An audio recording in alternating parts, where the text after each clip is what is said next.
안녕하십니까. 지분경매 해법의 저자 조홍수입니다.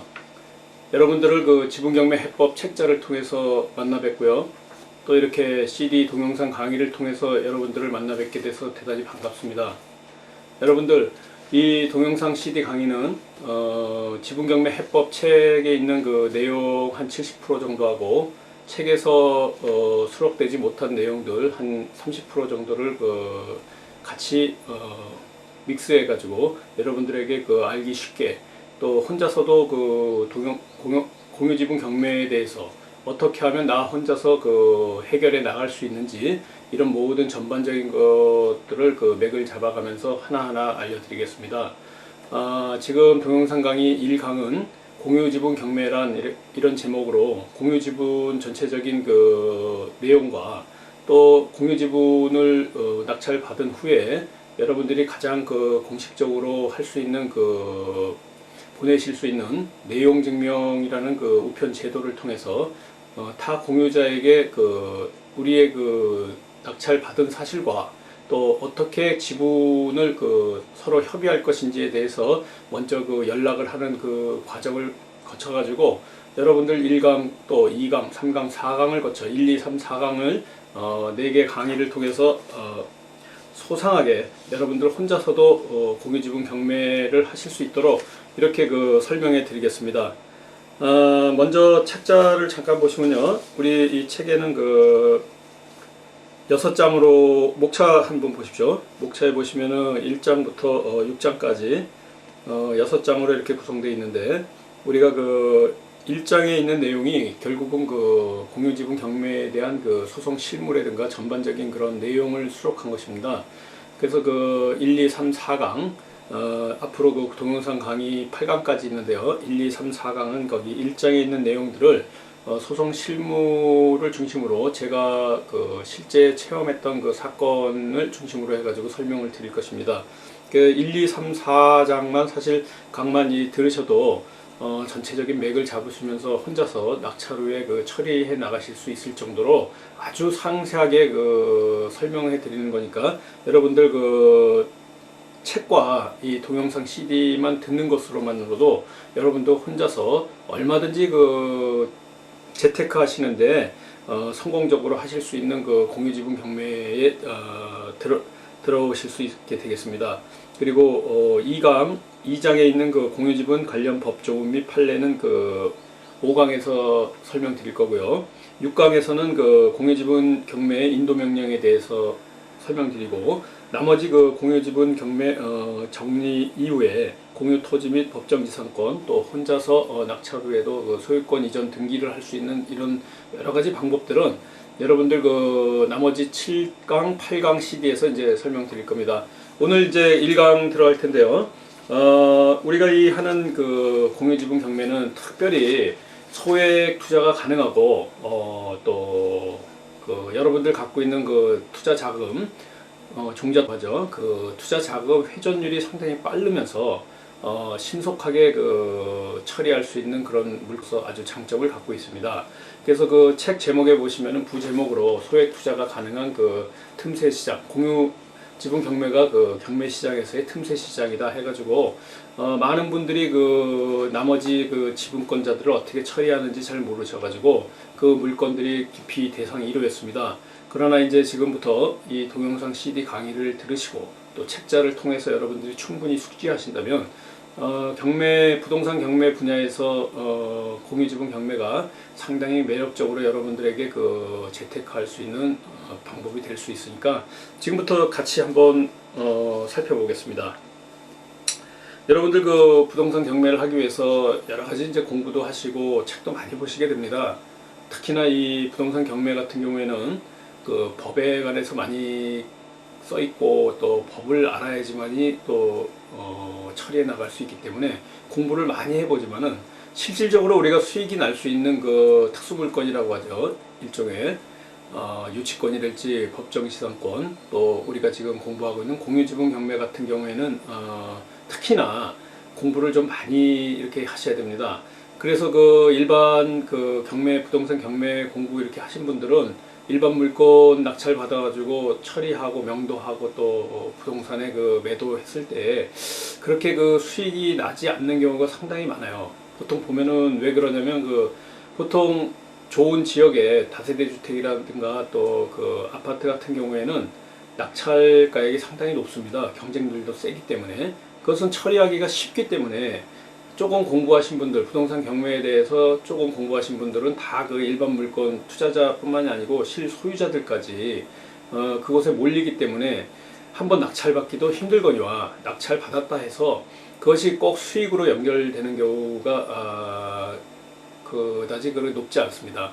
그래서 우리가 그 이렇게 공유 지분이랄지 특수 물건으로 들어가는 공부하는 이유는 여러 사람이 그 경쟁이 심하지 않는 곳에서 우리가 그 부동산 경매에 임하려고 이렇게 공부하는 거니까 여러분도 오해하지 마시고요. 우리가 왜 일부러 그 소송도 해야 되고 이렇게 복잡한 물건에 들어가냐 이렇게 생각하시는 분들 혹시 있을지 모르지만은 여러분들 그 입찰장에 한번 가보시고 조금 관심을 갖고 이렇게 보시면은 왜 이런 그 공유지분이랄지 유치권, 법정지상권 같은 그 특수물건이라고 소위 말하는 특수물건 이런 분야에 자꾸 관심을 갖게 되는지 아시게 됩니다.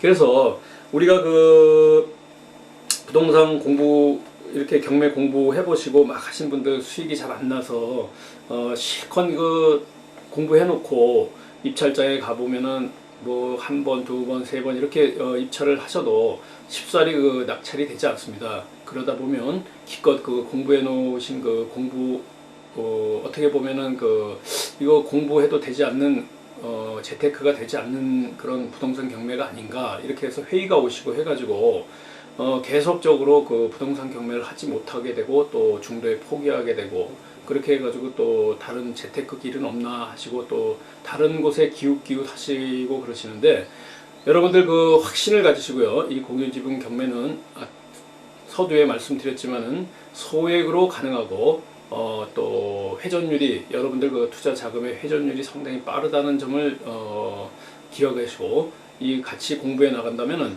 성공적으로 여러분들 그 재테크에 성공하실 수 있는 길이 열릴 것입니다. 그래서 우리가 그 이 책이라든가 이 CD 강의는 우리 부동산 경매의 그 살아있는 그 소송 실무와 경험을 바탕으로 그 실제 쭉 그림을 그리듯이 낙찰하기 전에 물건을 어떻게 선별해서 내가 그 입찰장에 갔을 때 어떤 물건을 잘 선택해서 가느냐 이것이 그 사실 관건입니다.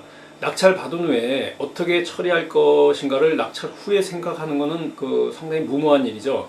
여러분들이 이미 소송의 결과라든가 낙찰 후에 그 투자금 회수하는 시기라든가 여러 가지 어느 정도 예측이 가능한 물건, 내가 그 이 물건에 투자했을 때 어느 정도 그 투자 수익률이 있을 것인가라고 대략 그 감이 잡히고 또 그 예측이 됐을 때 우리가 그 부동산 경매에 투자를 하게 되는 겁니다.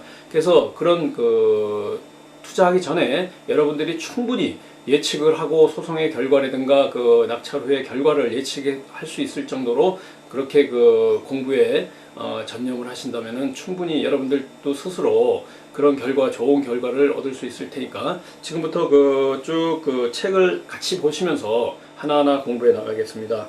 여러분들 그 잠깐 보시면요. 머릿말 그 뒷페이지 두 번째 페이지 중간 밑에 잠깐 보십시오.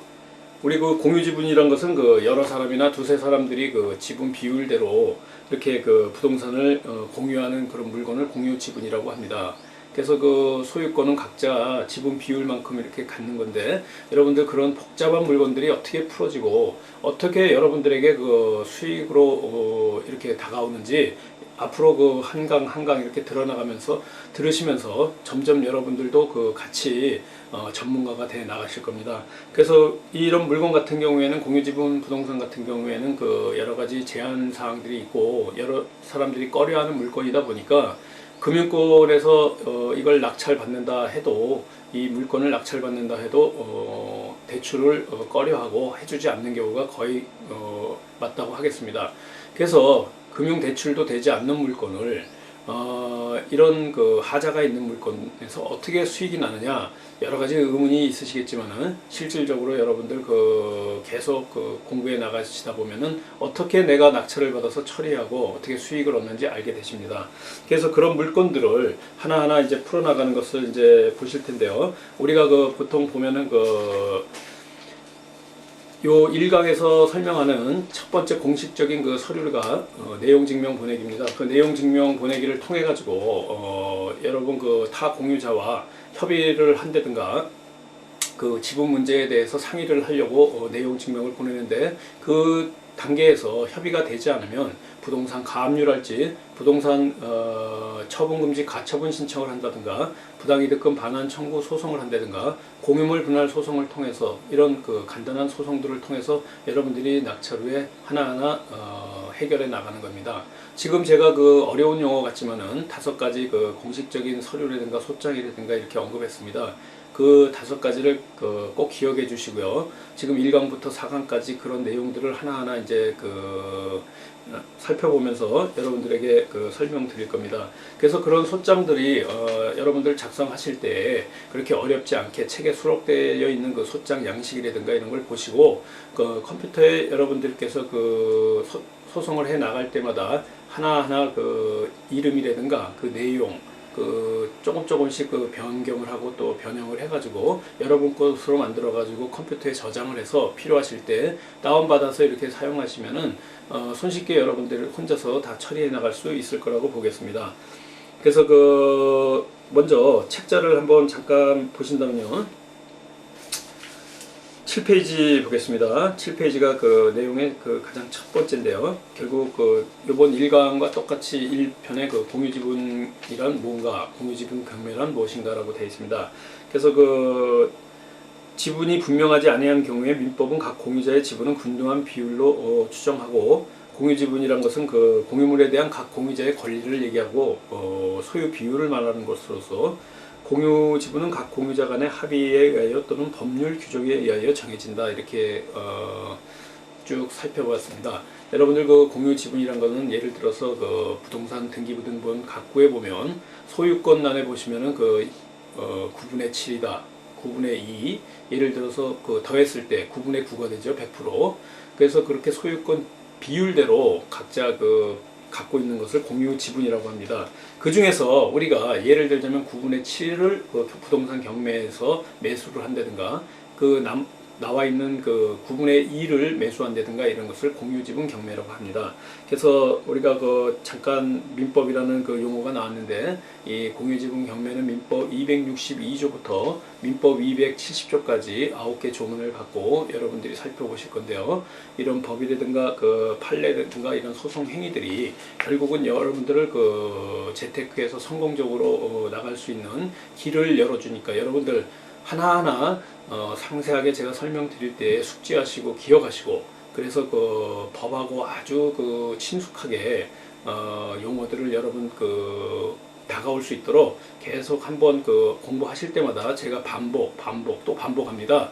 그래야지만이 여러분들께서 기억을 하시고, 그걸 꼭 기억을 하시는 것보다도 책이나 어떤 조문이라든가 이런 걸 보실 때 여러분들이 꼭 이거 필요한 내가 이런 공유지분 경매를 소송을 행위를 한다든가 공유지분 경매 입찰을 갔을 때 그런 용어들이 친숙하게 닿았을 때 여러분들이 이런 공유지분 경매의 전문가가 되시는 겁니다. 그래서 지금 민법 조금 전에 잠깐 말씀드렸죠. 9개 조문이 있다. 민법 262조부터 민법 270조까지 각 조문이 있는데, 이것은 5강, CD 5강에서 설명드릴 겁니다. 자세한 것은. 일단은 이런 것이 있구나라고 대략적으로 지금은 맥을 잡고 줄기를 잡아나가는 시간이기 때문에 여러분들 대략적으로 하나하나 설명드리는 겁니다. 그래서 책에서는 2장이고요. CD에서는 5강입니다. 그래서 법조문 및 판례를 통해서 자세하게 앞으로 배우실 거고요. 여기서는 기초적인 사항과 공유지분 경매가 진행되어지는 순수와 맥을 잡아가도록 이렇게 하는 겁니다. 그래서 7페이지에 가장 밑에 보십시오. 지분은 소유권을 지분 비율로 표현한 것이지만 이것 또한 하나의 소유권과 같은 성질을 가지고 있으므로 목적물을 사용, 수익, 처분하는 권리와 능력을 가지게 됩니다. 이렇게 써 있는데, 이게 이렇게 읽어보시면은 뭐 알 것도 같고 모를 것도 같고 쉬운 것 같기도 하고 어려운 것 같기도 한데 하나하나 그 설명 들어보시고 파헤쳐 보시면은 결국 상식선에서 다 아는 내용들입니다. 그래서 지분은 소유권 지분 비율로 표현한 것이다. 이런 것이 아까 그 부동산 등기부등본 각구의 지분 비율로 9분의 2, 9분의 7, 뭐 이런 식으로 지분 비율대로 소유권이 표시가 되어 있고요.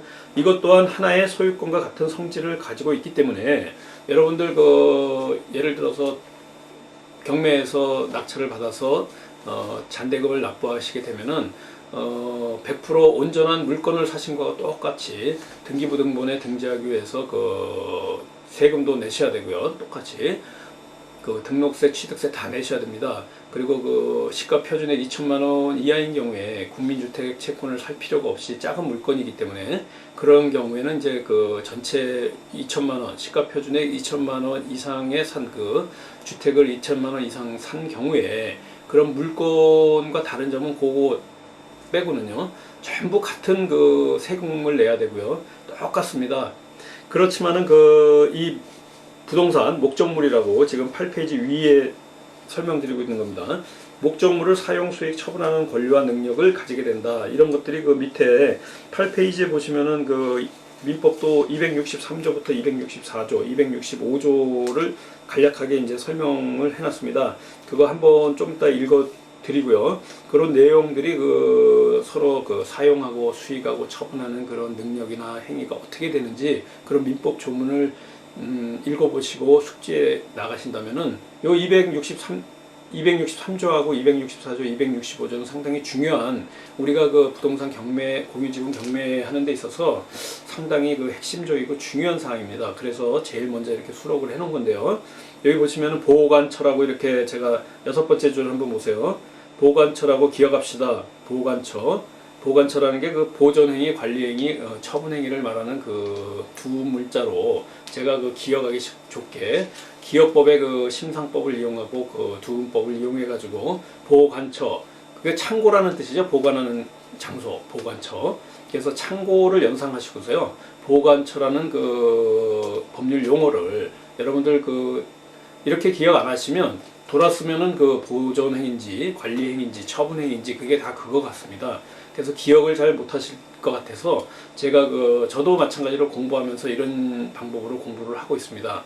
그래서 여러분들 도움이 되실까 해가지고 좀 엉뚱한 것 같지만 여러분들 보관처 창고라는 거 기억하시면 뒤에 쭉 공부하시면서도 상당히 이게 많이 나오고요. 앞으로 소송을 하거나 이럴 때도 보존행위, 관리행위, 처분행위에 대한 그런 사항들이 법적으로 어떻게 적용이 되고 공유자들이 어떤 권리를 갖고 있으며 어떻게 사용되는지에 대해서 쭉 설명이 됩니다. 그래서 우리가 보관처라는 이 보존행위, 관리행위, 처분행위 이 세 가지 행위는 상당히 친숙하게 여러분들 기억하고 있어야 될 그런 용어들입니다. 그래서 아주 중요하기 때문에 처음에 굵은 글씨로 해가지고 보관처 이렇게 설명드렸으니까 여러분들 내용은 조금 있다가 다음 강에 설명드릴 거고요. 여러분들 민법을 먼저 보겠습니다. 263조 중간에 민법 제263조 공유지분의 처분과 공유물의 사용수익.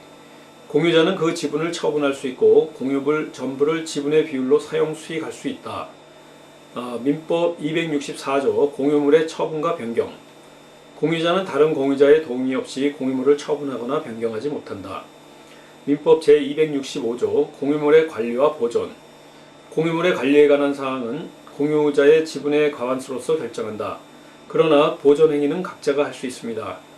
여러분들 이렇게 세 개 조문이 있는데요. 그것이 결국 보관처. 중간중간에 보시면 처분, 264조에 보도 처분, 265조에 보면 관리, 또 보존, 이렇게 보존, 관리, 처분 이런 것이 다 나와 있습니다.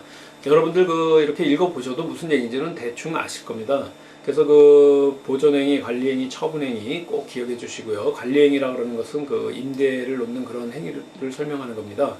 예를 들자면, 그리고 처분행위라고 그러면 매매하는 거, 이런 것들을 얘기하는 거기 때문에 여러분들 꼭 기억해 보시고요. 이런 내용들이 있구나라고 아시고, 8페이지 두 번째 공유지분의 발생과 처리 요령을 설명하면서 쭉 하나하나 설명해 나가겠습니다. 여기에서 보시면 첫 번째는 그 상속에 의한 경우입니다. 뒤에 이제 설명되어 있는 것은 또 그 두 번째로는 부부지간에 공유한 경우가 또 있을 것이고요. 또 세 번째 분류로 뒷장에 쭉 책에 보시면 나와 있는데 지인 및 친척들끼리 그 공유한 경우 이렇게 해가지고 세 가지로 분류해 봤는데요. 그게 그 부동산 경매를 하면서 물건 나올 때 가장 많은 형태로 그 분류가 되는 거고요. 우리가 지금 첫 번째로 보는 상속에 의한 경우 같은 게 이런 경우가 가장 많이 흔하게 볼 수 있는 경우라고 하겠습니다. 그래서 이런 경우는 그 부동산 등기부등본 그 각구를 보시면은 그 소유권에 보시면은 돌림자가 많고 성씨도 비슷하고 이렇게 해가지고 여러분이 이렇게 지분으로 갖고 있는 형태, 그리고 또 그 매매 원인이라든가 그런 그 등기된 원인을 보시면은 상속이라고 이렇게 돼 있는 경우가 있습니다. 그것이 바로 상속에 의한 경우로 아버님이 돌아가셔가지고 어머님이나 그 자식들이 이렇게 그 물건을 상속받은 경우에 표시되어 있는 물건들을 얘기하는 겁니다. 그래서 식구들끼리 공유하는 건데 이런 물건들 또 전부 다 그 집안 식구가 전부 그 경제적 사정이 안 좋아서 경매가 나올 때도 있지만은 예를 들자면은 그 첫째 아들이 있고 둘째 아들이 있고 셋째 뭐 따님이 있다 이겁니다. 그랬을 때 첫째 아드님께서만 그 사업에 실패하셔가지고 경제적인 문제가 생겨가지고 부동산 경매에 그 첫째 아들님의 물건만 나왔을 때 우리가 소위 말하는 공유지분 경매가 이제 물건이 나왔구나 이렇게 아시면 됩니다. 그런 연유로 이제 나오는 거니까 우리가 상식적으로 충분히 알 수 있는 내용이니까 이 내용들은 전부 설명 안 하겠습니다. 그렇지만 이런 형태로 해서 그 지분 경매가 나오는구나라는 그런 것을 아시고요. 여러분들이 그 가족 간의 그 지금 9페이지 중간쯤 설명하고 있습니다. 다운표 있는데 가족 간의 상속 공유 지분인 경우 가족 중에서 누가 경제력이 있는지 주소 및 나이 등이 써있는 등기부등본을 봐도 어느 정도 알 수가 있으며 그것을 보고 입찰 참가 여부를 결정합니다. 물론 부동산의 가치도 고려하고 시세도 고려하면서 말입니다. 이렇게 설명되어 있습니다. 그래서 이렇게 상속 지분이 경매에 나왔을 때 여러분들이 입찰 참가 여부를 결정하시는 결정적인 것은 일단 여러 가지가 있습니다. 그렇지만은 여러분들 이 경매 부동산 공유지분 경매라는 것은 꼭 소송으로 가서 소송에 의해서 그 오랜 시간을 갖고 또 소송으로 해결하는 것이 능사가 아니고 여러분들 그 타 공유자와 윈윈하고 타 공유자가 잘 협의가 된다면 여러분들 그 입찰해가지고 바로 협의가 될 수도 있고 낙찰 대금 잔대금 납부하고 얼마 안 있어서 이렇게 협의가 되는 수도 있기 때문에 이런 물건을 처음 입찰에 들어가기 전에 부동산 등기부등본에 보시면은 나이대라든가 그 주소지 있는 그 지역이라든가 이런 거 보시면은 약간 이렇게 감이 잡히시고요. 이 물건이 협의가 될 수 있는 물건인지 아닌지 자꾸 쳐다보시고 등기부등본을 보시고 또 그 경매 사이트에 들어가셔가지고 같은 물건을 수차례 이렇게 여러 물건들을 검색하시고 하는 동안에 그런 능력이 키워집니다. 그래서 먼저 보실 때 등기부등본상에 그 상속 물건이 나오거나 했을 때 주변을 좀 살펴서 여러 번 보시면은 그 다른 그 형제 자매들이나 다른 분들이 그 경제적으로 어느 정도 나이대에 가능하겠다, 협의가 가능하겠다 이런 물건이 이렇게 보이면 그때 이제 입찰 참가 여부를 이제 결정하시는 거고요. 이 부동산 시세라는 것은 그 지역의 부동산 가치로서 어느 정도 있는 물건을 들어가시는 게 협의하기가 좋습니다. 예를 들자면 재개발이나 뉴타운 지역 이런 데 나오는 그 공유지분 물건도 많습니다.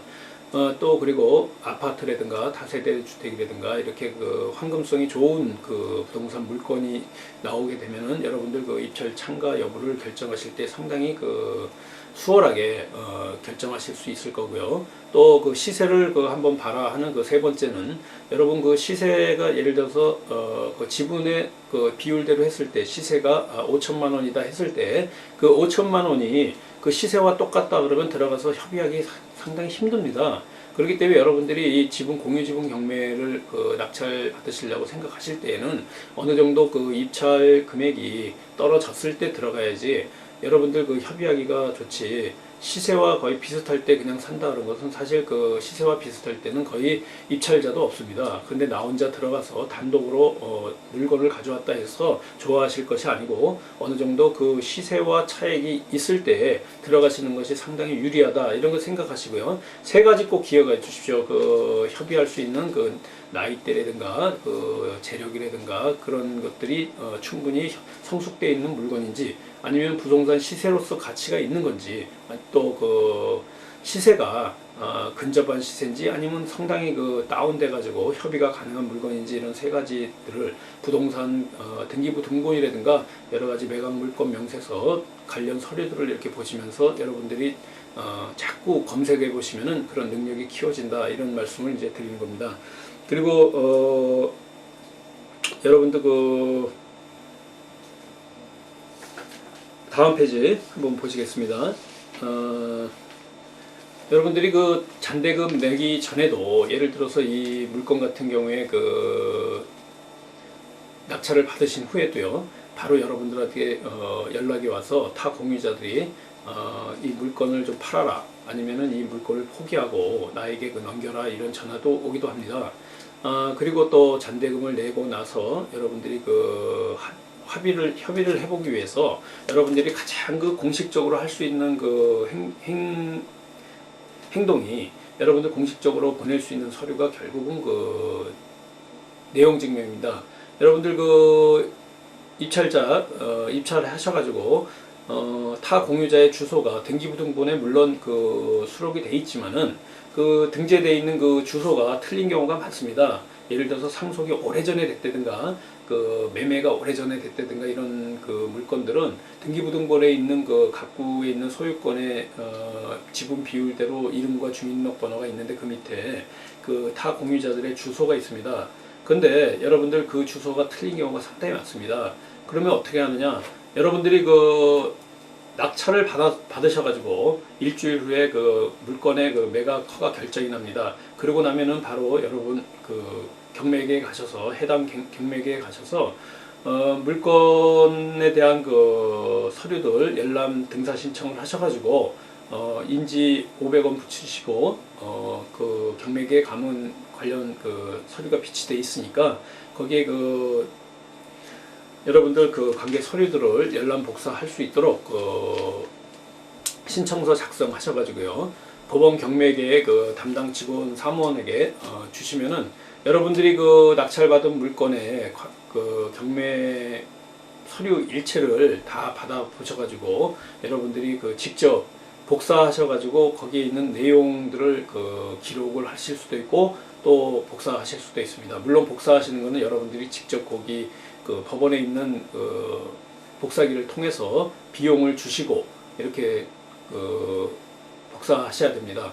그리고 별 그 내용이 없고 간단하면은 여러분들 그 메모지 가져가셔가지고 거기에 주민등록번호라든가 그 주소 바뀐 게 있으면 주소 바뀐 내용이라든가 이런 내용들을 그때 아실 수 있습니다.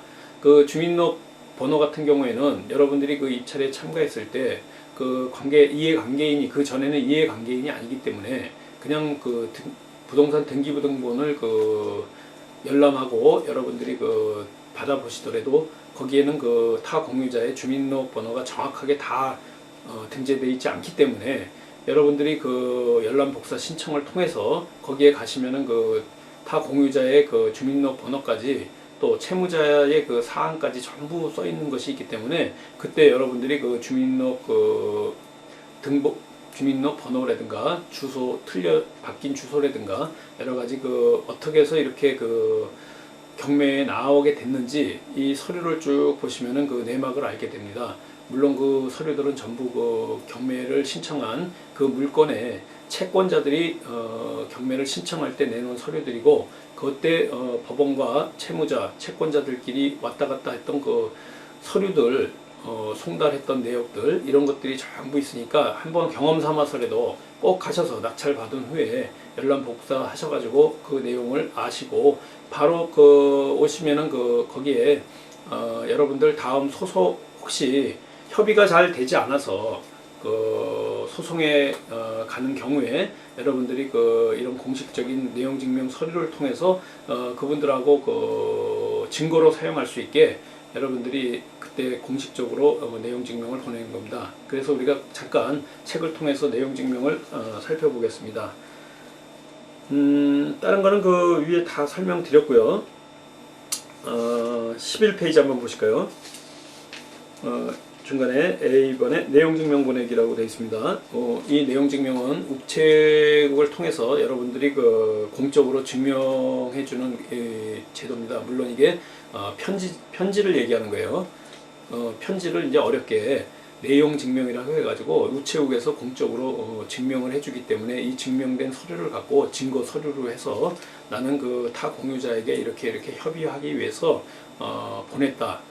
나는 이런 것을 했다라는 그 증거로 갖고 있는 서류입니다. 그래서 거기 11페이지 보시면은 통지서 이렇게 되어 있습니다. 이것은 제가 실제 내용 증명을 보냈을 때 사용하신 건데요. 여러분들 꼭 이거를 100% 기준으로 해가지고 안 하셔도 됩니다. 조금 바꿔도 되지만은 꼭 지켜야 되실 것은 그 위에 보시면은 수신과 발신, 이름과 주민등록번호, 주소는 꼭 맞게 하셔야 되고요. 그 봉투에 있는 주소하고 똑같아야 됩니다. 그게 만약에 틀리게 되면은 그 우체국에서 받아주지 않기 때문에 여러분들 그 주의해서 꼭 하셔야 되고요. 그 내용들은 조금씩 바꿔도 됩니다. 여러분들이 그 육하 원칙에 의해서 조금씩 바꿔도 그 상황에 맞게 바꾸시면 되는데, 결국은 이 중점적으로 쓰는 것이 제가 지금 낙찰받은 물건을 여러분들과 공유하고 있기 때문에 그 여러분들 각 공유하는 이 공유 물건을 어떻게 처리해 나가고 앞으로 어떻게 할 건지 나하고 상의를 하자라는 것을 먼저 이렇게 협의를 하기 위해서 보내는 것입니다. 그리고 이렇게 그 내용 증명을 보내실 때요, 여러분 그 주의할 거 한 5가지가 있는데, 여러분 그 이 내용 증명 쓰시다가 혹시 뒷면에 이렇게 좀 낙서가 돼 있거나 다른 거 이면지 같이 이렇게 나도 모르게 그렇게 컴퓨터 프린터에 종이를 넣으실 때 뒷면에 그 이면지에 낙서가 돼 있거나 다른 글씨가 써 있는 거 이런 거 사용하시면 안 됩니다. 그러니까 한번 뒷면 꼭 확인해 보시고요. 깨끗한 A4 용지를 사용하셔가지고 이렇게 하셔야 되고요. 만약에 그 보내려고 이렇게 보는데 다 작성을 해놨는데 수정할 것이 있으면 뭐 다시 프린트하면 되는데, 우체국에 막상 갔을 때 그때 발견됐다 그랬을 때는 급하게 막 이렇게 지우거나 또 뭐라 그러죠? 그 화이트 수정액 같은 거를 사용해서 이렇게 싹 지우고 그 위에다가 글씨를 쓰거나 하시면 안 됩니다. 꼭 그 여백에다가 그 표시를 하시고 도장 찍으시고요. 지우고 어느 칸을 어떻게 바꿨다는 걸 표시를 해주시고 도장을 찍고서 그리고서 그 글씨를 바꾸셔야 됩니다. 그냥 수정액이나 그 화이트 같은 거 사용하지 않는다는 거 꼭 기억해 주시고요.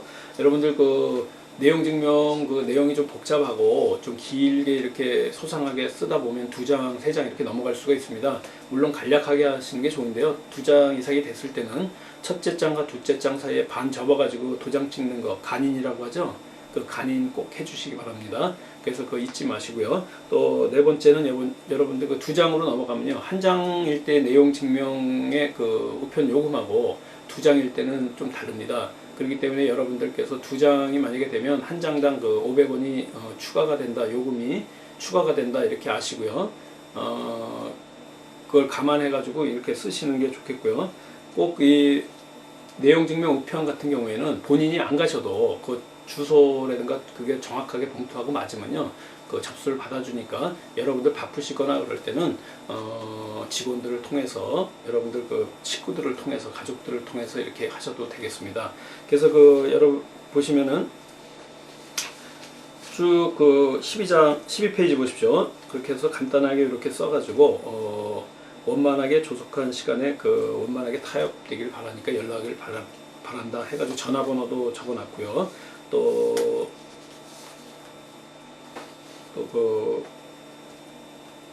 주소도 있으니까 이분들이 뭐 내용 증명으로도 올 수도 있고 전화로 오는 경우도 있고, 요즘 같은 경우에는 옛날에는 그 내용 증명을 보내면 내용 증명으로 많이 왔었는데, 요즘 그 전화가 아주 신속하게 서로 핸드폰으로 연락이 잘 되다 보니까 전화번호가 있어서 연락하고 싶은 그 타 공유자 같은 경우에 요즘 그 전화로 거의 오고 있습니다. 그러니까 여러분들 정확하게 그 전화번호 적어주시고요. 그 통지서라고 쓸 때 첫 번째 보내고 또 협의가 되면 좋은데 두 번째, 세 번째 이렇게 보낼 수가 있으니까 두 번째 만약에 보내는 내용 증명이다 했을 때는 거기다가 가로하고 앞에 통지서 앞에 2차 통지서다, 또 세 번째 보낸다 그러면 3차 통지서다 이렇게 표시해 주는 것이 나중에 증거 서류로 쓰실 때 이렇게 좀 좋겠습니다. 그래서 이렇게 내용 증명을 보내 가지고 타협이 되고 협의가 돼 가지고 빨리 투자 자금이 회수되면 좋겠지만은 그런 경우가 한 번 연락은 옵니다. 한 번 보내면은 거의 연락은 오는데 첫 번째에 그렇게 협의가 쉽사리 되지 않기 때문에 두 번째 다시 보내는 경우가 많습니다. 그래서 두 번째 보내게 되면 거의 연락이 안 온다고 이렇게 생각하시면 됩니다. 왜 그러냐면 두 번째 그분들 보내도 그 가격이라든가 서로 간에 협의할 대금 같은 게 이렇게 협의가 바로바로 안 되기 때문에 그분들하고 이렇게 빨리 타협이 안 됩니다. 그 이유 중에 가장 중요한 것은 우리가 낙찰을 받았다 해서 거기에 점유하고 살고 있는 분이 그렇게 불편한 게 그렇게 없습니다. 결국 우리가 지분을 낙찰 받았다 해도 바뀌는 것은 부동산 등본 서류 종이 안에 소유자 이름만 바뀐 거지 뭐 점유한 게 바뀌었다든가 뭐 갑자기 우리가 가서 거기 살아야 되기 때문에 명도를 해달라든가 이렇게 심하게 이렇게 하는 그런 어떤 게 없기 때문에 액션이 없습니다. 그러다 보니까 그분들이 볼 때는 우리 공유 지분을 낙찰받은 우리 투자자 입장이 상당히 불리한 거로 아시고 시간을 끄는 경우가 반대로 이렇게 있습니다. 그러나 여러분들 당황하지 마시고요. 그럴 때 2차로 또 내용 증명 보내시고요.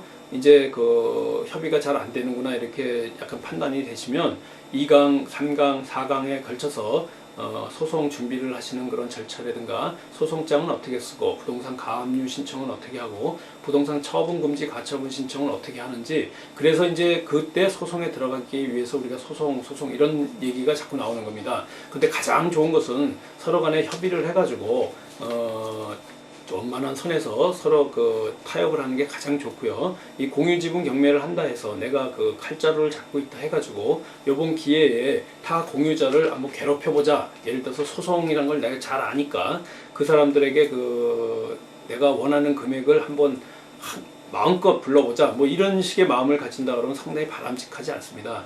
여러분들 결국은 투자자들이고 그분들도 어려운 처지에 있는 분들이기 때문에 여러분들 적당한 선에서 여러분들이 상식선에서 이해되시는 선에서 타협을 하셔가지고 서로 간에 윈윈하는 그런 투자가 될 수 있도록 여러분들이 꼭 명심해 주시기 바라겠습니다. 그리고 이 내용 증명을 끝내기 전에 잠깐 또 설명할 부분이 있습니다. 여러분 내용 증명만 썩 보내고 나면은 그분들이 받았는지 안 받았는지 사실 굉장히 궁금합니다. 보내고 나면은. 그런데 지금 인터넷을 통해서 여러분들이 보낸 내용 증명이 누가 받았는지, 몇 시에 언제 받았는지, 안 받았는지, 폐문부제 되어 있는지, 수취인 불명이 되어 있는지, 주소가 불명되어 있는지 이런 내용들이 전부 인터넷 epost.go.kr epost 영어로 epost.go.kr 책에 있습니다. 13페이지 중간쯤 보면 인터넷 우체국 주소 www.epost.go.kr 주소에 들어가셔서요. 우체국에서 우리가 내용 증명을 이렇게 작성하셔가지고, 내용 증명 작성은 세부하시는 거는 아시죠? 먼저 인터넷에서 컴퓨터에서 여러분들 양식기에서 내용 증명 쭉 쓰시고요. 프린트를 세부하셔가지고 도장을 다 찍으셔가지고 가져가시고, 아니면은 한 장을 하시고 두 장은 복사를 하셔도 됩니다. 도장을 또 찍으시고. 그래서 가져가면 한 장은 보내신 여러분들이 한 장 갖는 거고요. 한 장은 상대편에게 봉투에 넣어서 보내는 거고요. 한 장은 우체국에 보관하는 겁니다. 그래서 여러분들 보관할 때 우체국 직원분께서 이제 영수증을 하나 주실 겁니다. 그러면 거기에 숫자로 13자리로 여기 책에 보시면 등기번호라 그러죠. 3111-60-100-8108 그래서 13개 숫자하고 여러분들 이름이 이렇게 적혀져 있는 길쭉한 영수증을 줄 겁니다. 그럼 그걸 집에 가져오시고 사무실에 가져오셔가지고 epost.go.kr 들어가시면 홈페이지의 첫 화면에 여러분들 이런 모든 것들을 열쇠 숫자를 집어넣고 클릭을 하시면은 지금 13페이지 밑에 있는 국내 등기 소표편 조회 그래가지고 그 어떻게 됐다라는 그 내용이 쭉 나옵니다. 그래서 발송인, 수취인, 등기번호 똑같지 않습니까? 그리고 이건 보통 우편이고 배달 완료됐다. 2008년도에 접수해가지고 12월 18일 날 접수해서 한번 이건 바로 완료가 됐네요. 12월 22일 날 17시 43분에 그 제가 보내고 싶어 하던 그 타 공유자 본인분이 접수를 했기 때문에 원하는 대로 내용 증명이 갔습니다. 그래서 이 내용 증명이 간 연후에 이 똑같은 요 물건을 갖고 제가 이 소송도 하고 내용 증명도 보냈던 건데요.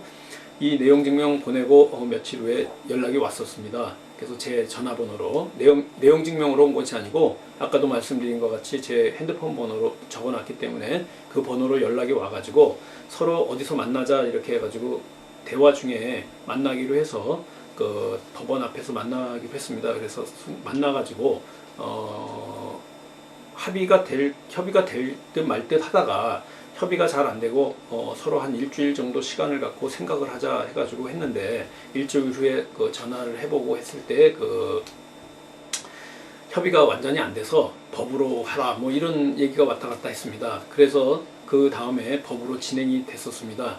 물론 그런데 이런 내용들이 우리가 만났던 것들 또 이렇게 제가 그 연락을 보냈던 것들이 증거로 이렇게 다 남아있기 때문에 그 당시에 그 부당이득금 반환 청구 소송이라든가 공유물 분할 소송 또 부동산 가압류 신청 부동산 처분 금지 가처분 신청 이런 내용들을 쭉 낼 때 관계 서류의 그 증거가 됐던 거고 이런 서로 만났던 것 이런 것들이 다 그 내용 증명에 써 있기 때문에 나중에 그 판사님께서 쭉 읽어보시면은 서로 간에 협의를 하다가 협의가 잘 안 됐구나라고 그 인식하시게 됩니다. 그래서 그런 것들을 그 말로 하는 것이 아니라 공적인 이런 서류를 통해서 증거 서류로서 첨부하려고 한번 그 공유자들과 협의를 할 때 꼭 내용 증명을 사용해 가지고 이렇게 한다라는 걸 아시고요. 우리가 1강 같은 경우에는 그 중요한 사항 몇 가지가 있었죠. 아까 보관처 여러분들 이 공부 다시 하시는 동안에 또 까먹으실 수도 있습니다. 잊어버리실 수도 있는데 보관처 창고라고 생각해 보시고요. 창고는 보관처다. 보관처가 뭐냐? 그러면 뭐 창고만 기억나시고 보관처가 뭔지 모르면 안 됩니다. 보관처는 보존행위, 관리행위, 처분행위, 공유지분에 있어서 공유지분권자의 보존행위, 법률적 행위와 또 관리행위, 또 처분행위가 어떻게 되는지 그 자세한 것은 그 법 전문이라든가 뒤에 이제 강의를 하면서 이제 설명할 거고요. 이런 내용들이 있구나 하고 지금 1강에서는 그 감을 잡고 맥을 잡는 시간이기 때문에 보관처, 보존행위, 관리행위, 처분행위 꼭 기억해 주시고요. 지금 1강에서는 우리가 낙찰 받은 후에 처리를 하기 위해서 가장 공식적인 그 행위를 하는 것이 내용 증명을 보내는 것이다. 그래서 앞으로 협의가 잘 안 됐을 때 소송을 대비해서 증거 서류로서 이렇게 어떤 것을 협의하자라는 내용을 지금 보신 것 같이 하는 그런 것들을 두 가지 기억해 달라는 의미에서 보관처하고 내용 증명 꼭 기억해 보시고요. 책과 함께 2강, 3강, 4강 계속 이 민사소송 실무하고 중심으로 해가지고 설명해 드리겠습니다. 여러분들 오랜 시간 동안 같이 공부하느라고 수고 많으셨습니다. 그러면 1강을 마치고 잠시 후에 2강에서 만나 뵙겠습니다. 감사합니다.